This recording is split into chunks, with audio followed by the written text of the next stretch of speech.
ഒരു കാരണവും എനിക്ക് അറിഞ്ഞൂടാ. മാമ എൻ്റെ ഒരു കാര്യം പറഞ്ഞു, അവന് ബുള്ളറ്റ് എടുത്തു കൊടുക്കണമെന്ന് പറഞ്ഞു. ബുള്ളറ്റ് എടുത്തു കൊടുത്തു. അതേ മാമ എൻ്റെ പറഞ്ഞിട്ടുള്ളൂ. കാര്യം ഞാനും മാമയും കൂടെ ഒരു 10-15 കിലോമീറ്ററിൻ്റെ ദൂരത്തിലാണ് ഞാനും പുള്ളിയായിട്ട് ജോലി ചെയ്യണം. മാമ അത്രയൊക്കെ പറഞ്ഞിട്ടുള്ളൂ. പിന്നെ അപ്പാൻ ഒരു കുഴപ്പക്കാരനായിട്ട് എനിക്ക് ഇന്നും തോന്നണില്ല, നേരത്തെയും തോന്നിയിട്ടില്ല. കൊച്ചുനാളിൽ എനിക്കറിയാം, ഞാൻ എടുത്തുകൊണ്ട് കിടന്ന കുട്ടിയവൻ. പക്ഷെ അവൻ്റെ മനസ്സിൽ എങ്ങനെ ഇതൊക്കെ തോന്നിയെന്ന് എനിക്കും അറിയില്ല. ഇത്തരത്തിലൊരു വലിയൊരു ക്രൂരവ്യക്തി നടത്തിയപ്പോൾ ഞെട്ടലുണ്ട്, അതിൽ വലിയൊരു ഞെട്ടലാണ്. തീർച്ചയായിട്ടും എൻ്റെ അമ്മുമ്മയാണത്. മരണപ്പെട്ട് കിടക്കണ ഉമ്മാരമ്മയാണ്. പിന്നെ എൻ്റെ മാമയാണ്. പിന്നെ മാമിയുണ്ട്. ഇവനെ എങ്ങനെ ചെയ്യാൻ പറ്റിയെന്ന് എനിക്കും അറിയില്ല. ഇപ്പോൾ ഈ സൗദിയിലുള്ള വാപ്പയെ അറിയിച്ചിരുന്നോ, റഹീമിനെ അറിയിച്ചിട്ടുണ്ടോ നിങ്ങൾ ആരെങ്കിലും? അറിഞ്ഞു, മാമ അറിഞ്ഞു. എൻ്റെ പെങ്ങൾക്ക് മെസ്സേജ് വന്നേക്കണം. കാര്യം മോനാണ് ചെയ്തതെന്ന് ന്യൂസ് കണ്ടാലേ അറിയാൻ പറ്റുള്ളൂ. എൻ്റെ പെങ്ങൾക്ക് മെസ്സേജ് അയച്ചേക്കണം, ഉമ്മ എങ്ങനെ മരിച്ച് ഒന്ന് പറഞ്ഞു താന്ന് പുള്ളി ചോദിക്കുന്നുണ്ട്. കാര്യം മോനാണ് ചെയ്തതെന്ന് പിന്നെ ന്യൂസ് കണ്ടാലേ അറിയാൻ പറ്റൂ. കാര്യം ഉമ്മാരെ കാര്യം മാത്രമാണ് പുള്ളി ചോദിക്കണം. മറ്റേ കൊലപാതകങ്ങളൊന്നും അറിഞ്ഞിട്ടില്ല ഇതുവരെ? അറിഞ്ഞിട്ടില്ല പുള്ളി. എൻ്റെ പെങ്ങളെ മൊബൈലിൽ ഇങ്ങനെ ചോദിക്കുന്നുണ്ട്, ഇതെങ്ങനെ പറ്റി, ഇമ്മാക്കെന്ത് പറ്റി മോളി നീ പറ എന്ന് പുള്ളി ചോദിക്കുന്നുണ്ട്. അതേ എനിക്കറിയാവൂ. നാട്ടിലേക്ക് വരാനുള്ള എന്തെങ്കിലും ഉണ്ടോ? കുടുങ്ങിക്കിടക്കുന്നത് കൊണ്ട് തന്നെ പെട്ടെന്ന് വരാൻ കഴിയില്ല.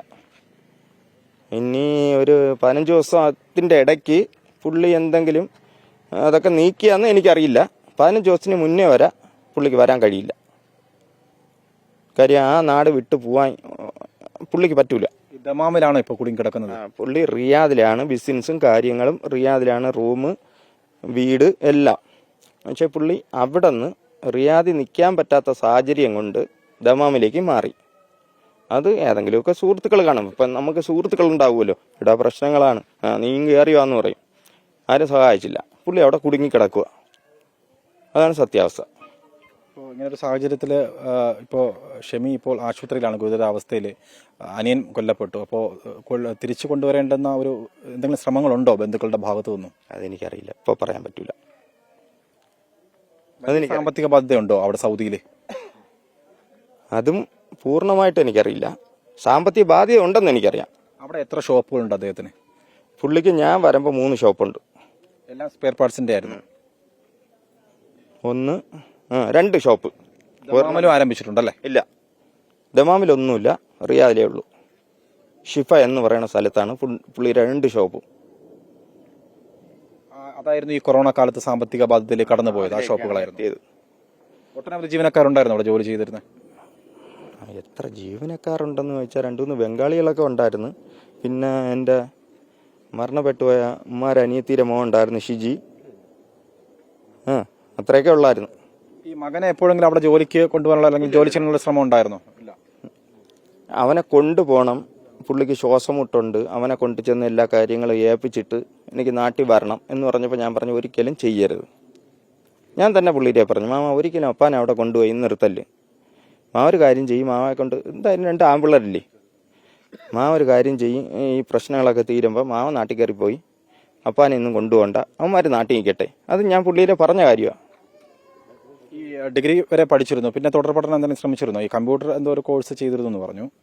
ഇല്ല, എനിക്കറിയില്ല. പഠന കാര്യത്തെ പറ്റിയൊന്നും അറിയില്ല അല്ലേ? ഇല്ല, എനിക്കറിയില്ല. ഞാൻ ഇപ്പോൾ വന്നിട്ട് തന്നെ 2 കൊല്ലമാണ്. ഞാൻ ഇതുവരെയ്ക്കും അവനെ കണ്ടിട്ടുമില്ല. ഒരു ദിവസം ഞാൻ വീട്ടിൽ പോയപ്പം, എൻ്റെ കച്ചവടവും കാര്യമായിട്ട് ഞാൻ ഒരു ദിവസം വീട്ടിൽ പോയപ്പം ഇളയ മോനും വൈഫ് പുള്ളിയുടെ ഭാര്യയും ഉണ്ടായിരുന്നു, അപ്പാൻ്റെ അമ്മായും ഉണ്ടായിരുന്നു. ഞാൻ വീട്ടിൽ കയറി വെള്ളമൊക്കെ കുടിച്ച് എന്നിട്ട് വന്ന് ഇവനെ ഞാൻ കണ്ടില്ല. അപ്പാനെ ഞാൻ ഇപ്പോഴത്തെ ഈ വെക്കേഷൻ വന്നിട്ട് ഇതുവരെയും കണ്ടിട്ടില്ല. ഈ മകനെ കുറിച്ച് എന്തെങ്കിലും ആശങ്കകൾ ഈ റഹീം പങ്കുവച്ചിട്ടുണ്ടോ? ഇല്ല ഇല്ല ഇല്ല. ഭാവിയെക്കുറിച്ചോ പഠന കാര്യങ്ങളെക്കുറിച്ചോ ഒന്നുമില്ല. കുടുംബത്തെക്കുറിച്ചും ഈ സാമ്പത്തിക ബാധ്യതകൾ വന്നപ്പോൾ എന്തെങ്കിലും സങ്കടം ഉണ്ടായിരുന്നോ അദ്ദേഹത്തിന് നാട്ടിൽ വരാൻ കഴിയാതെ പോയതിൽ? അല്ല, പുള്ളി പറയുമായിരുന്നുണ്ട് കച്ചവടത്തിൽ പെട്ട്. അപ്പം ഞാൻ പറയും, ഞാനും പെട്ടല്ലേ മാമ വന്ന്, ഇതൊക്കെ തന്നെ. അല്ലാതെ പുള്ളി ഭയങ്കര ആശങ്കയൊന്നും കാണിച്ചിട്ടില്ല. പിന്നെ ഞാൻ ഇവിടെ വന്നതിന് ശേഷമാണ് ഇങ്ങനെ പുള്ളിയുടെ വൈഫ് തന്നെ ഇന്ന് ഷെമി തന്നെയാണ് പറഞ്ഞത്, ഷാജി മാമ അങ്ങനെ അവിടെ ഇല്ല, റിയാദില്ല, മാമ അവിടെ നിന്നൊക്കെ പോയി എന്ന് പറഞ്ഞപ്പോഴാണ് ഞാൻ മാമയെ വിളിക്കുന്നതും സംസാരിക്കണത്. അപ്പോൾ ഞാൻ പറഞ്ഞു മാമ ഒരു കാര്യം ചെയ്യും, റിയാദി എങ്ങനെയെങ്കിലും കയറാൻ പറ്റൂ. പിന്നെ ഞാൻ തന്നെ ചോദിച്ചു, മാമ അക്കാമ ഇല്ലാത്ത മാമ എങ്ങനെ റിയാദി വരും? 3 ചെക്ക് പോയിൻ്റ് ഉണ്ട്. അപ്പം ഞാൻ വിളിച്ചിട്ട് പറയണു, മാമ ഇന്നടുത്ത് പോയി പണി ചോദിച്ചാൽ പണി കിട്ടും എന്ന് പറഞ്ഞ് എനിക്ക് ധൈര്യം ഇല്ലാത്തതുകൊണ്ട് ഞാൻ പറഞ്ഞു, മാമ ഒരു കാര്യം ചെയ്യും, അതായത് ഷമീര ആങ്ങളെ 23-ാം തീയതി, കഴിഞ്ഞ മാസം 23-ാം തീയതി അവിടെ ചെല്ലും, അമ്മ സഹായിക്കാമെന്ന് പറഞ്ഞുകൊണ്ട് ഞാൻ പറഞ്ഞു, മാമ അതുവരെ അവിടെ നിന്നില്ല. അത് ഞാൻ പറഞ്ഞു. കഴിഞ്ഞ മാസം ചെന്നിരുന്നോ സഹോദരൻ? ചെന്നു. അതിനുശേഷം എനിക്ക് ഒരു വിവരമില്ല.